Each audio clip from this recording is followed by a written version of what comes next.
Alô, pessoal, e aí, tudo bom? Sou a professora Luciana Medeiros, sou professora do curso Psicologia da Facisa, no campus de Santa Cruz, da UFRN. Estou aqui hoje com vocês para dar continuidade à nossa série de aulas curtas sobre cuidado, saúde e psicoterapia. Então, esta é a segunda aula e eu vou falar um pouquinho para vocês sobre a noção de acolhimento dentro de uma perspectiva bem existencial e fenomenológica. E aí eu gostaria que vocês acompanhassem um pouco o que eu vou conversar e as dúvidas que surgirem, vocês podem colocar nos comentários, tá ok? Então vamos lá. Eu vou começar com uma frase de Nietzsche, que está nesse livro aqui, A Cabeça Bem Feita, de Edgar Morin. Então ele diz assim: queremos ser os poetas de nossa própria vida, e primeiro nas menores coisas. Eu gostei dessa frase porque por dois motivos. O primeiro é que tem muito a ver com a ideia de Heidegger e dos fenomenólogos de que os seres humanos são capazes de construir sua própria existência, construir o próprio sentido de sua existência. Então, eu quero ser o poeta da minha existência, eu quero que minha vida seja uma poesia, eu quero que minha vida tenha sentido para mim.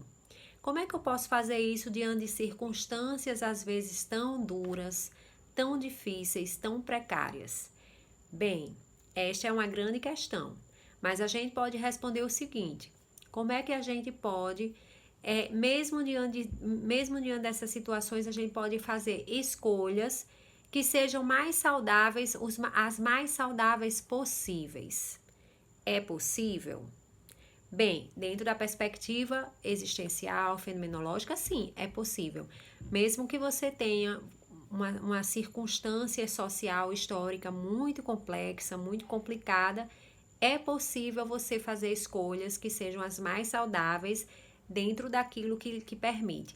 Mas, obviamente, tem muitas coisas que não vão depender só de você, mas muitas que dependem, é interessante que você aprenda a fazer escolhas mais saudáveis, certo? Dentro da circunstância histórica que você está. Então vamos lá. Uma coisa muito importante que a gente precisa saber é o seguinte: como é que a gente pode fazer escolhas mais saudáveis se às vezes a gente não conhece nada do mundo, nada do nosso mundo? Como é que você pode fazer escolhas mais saudáveis se sempre tem alguém escolhendo por você? Ou se você sempre permite que alguém escolha por você, seja sua esposa, seu esposo, sua mãe, seu pai, alguém que exerce alguma autoridade para você, né, sobre você. Então, como é que você pode fazer uma escolha saudável para você se você permite que outra pessoa escolha sempre por você? Aquele velho mito da princesa, que ela só vai ser feliz se tiver um príncipe que vai salvá-la do mal. Então, essa princesa, ela não pode ser feliz sozinha?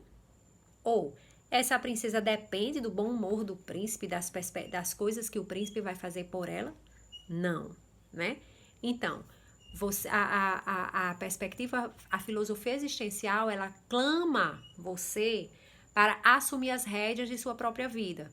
Ela clama o ser humano para que se responsabilize por suas escolhas, mesmo diante de uma circunstância social histórica. Então, estamos no momento de uma pandemia onde muitos de nós estão em casa, outros nem tanto, outros nem podem estar em casa, né? É uma questão de, vamos dizer assim, de circunstância. Mas, apesar dessa circunstância caótica, de uma certa tragédia, porque ninguém queria estar nessa situação, é uma situação de muitas perdas, em vários aspectos, não só materiais, mas em vários outros aspectos. Como é que podemos fazer escolhas mais saudáveis? Bom, o primeiro passo é você pelo menos perceber o que você realmente sente necessidade, o que você realmente precisa nesse momento. Você precisa descansar? Você precisa de um acolhimento? Você precisa de ser ouvido por alguém? Você precisa escutar alguém e dar apoio para alguém? Então, primeiro aspecto é você identificar a sua necessidade desse momento, certo? Por quê? Porque o que eu estou percebendo é assim: às vezes a gente fica tão vidrado na tecnologia, tão dentro da tela, né? Tão olhando a tela que a gente deixa de olhar para a gente. A gente não consegue olhar para a gente. Então, se a gente não consegue olhar para a gente, como é que você, que não consegue olhar para você, vai identificar as suas necessidades, vai identificar as suas potências, como vai identificar as suas fragilidades? Então, vocês estão vendo que eu falei duas palavras diferentes, potência e fragilidade. Todos nós temos nossas potências e temos nossas fragilidades. Como é que podemos identificá-las? Se estamos o tempo todo no mundo, né? Nas telas, olhando para o outro, olhando para fora, não estamos olhando para dentro, certo? Claro que o mundo está em mim e eu estou no mundo, óbvio. Não estou falando disso, eu estou falando nesse movimento em que a gente não se olha, a gente não para. Que tal parar agora, respirar e olhar para você? Então, você fazendo esse exercício, você consegue identificar quais as suas potências e quais suas fragilidades. E a partir daí você consegue ficar bem, né? Desenvolver algumas estratégias para você ficar bem, para você problematizar aquilo que lhe dói, aquilo que você precisa modificar, aquilo que você precisa lutar para que haja uma mudança, certo?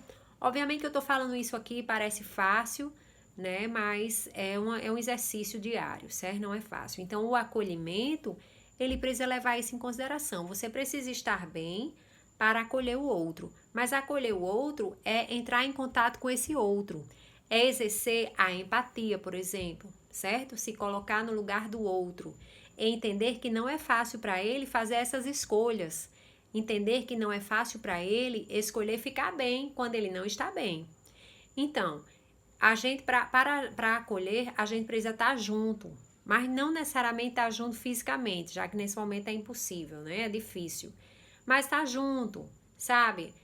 A pessoa tá lá falando com você e você tá escutando. A pessoa tá lá, você marca um horário para conversarem sobre aquilo, certo?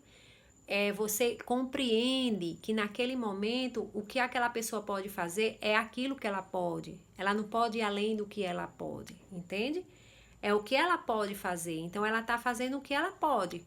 Se você força a barra, não, mas você tem que melhorar, você tem que se levantar, você tem que reagir, você não está ajudando a pessoa, você não está acolhendo, você não está compreendendo o sofrimento dela, certo? Então, como é que eu vou desenvolver um acolhimento para o outro se eu não compreendo o outro?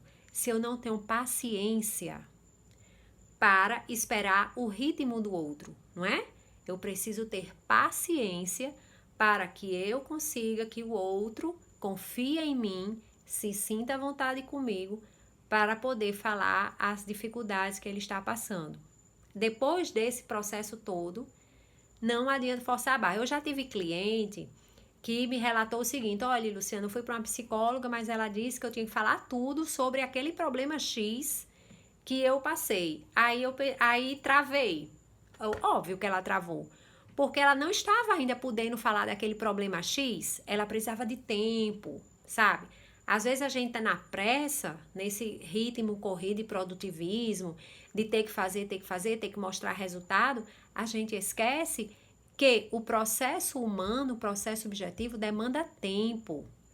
Tempo, tal como a poesia de Nietzsche, sabe? A poesia você demora para elaborar, você demora para construir, você trabalha todas as frases, todas as rimas, você constrói, reconstrói, desconstrói. Me lembrei até de Guimarães Rosa, né? Aquela frase que a subjetividade é um remendar-se, um rasgar-se, é por aí.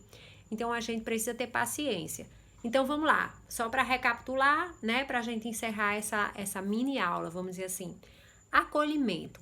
Como é que eu faço para fazer um bom acolhimento? Primeiro lugar, paciência, né? Vá no ritmo da pessoa, vá no ritmo do paciente, vá no ritmo do cliente. Segundo lugar, tempo. Dê tempo para ele ir processando as coisas, né? As questões internas, as dificuldades. Não apresse o rio, como dizia Barry Stevens, né? Um gestaltista muito famoso, dizia isso. Não apresse o rio, ele corre sozinho. Então, você está lá, está disponível para esse cuidado, você está disponível para esse acolhimento, mas você não apressa o cliente, certo? E Demonstre afeto.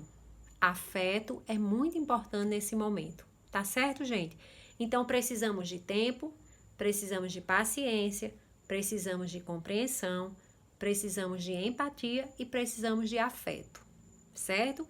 Não adianta você fazer uma escuta onde você tem todo o tempo do mundo, mas você não demonstra a mínima afetividade com a pessoa, certo?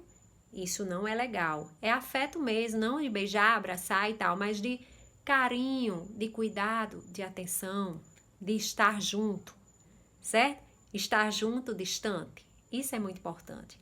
Bom, era isso que eu queria falar hoje nessa nossa pequena aula sobre acolhimento, cuidado. E aí, quando for na próxima aula, a gente dá continuidade aos temas elencados, tá bom?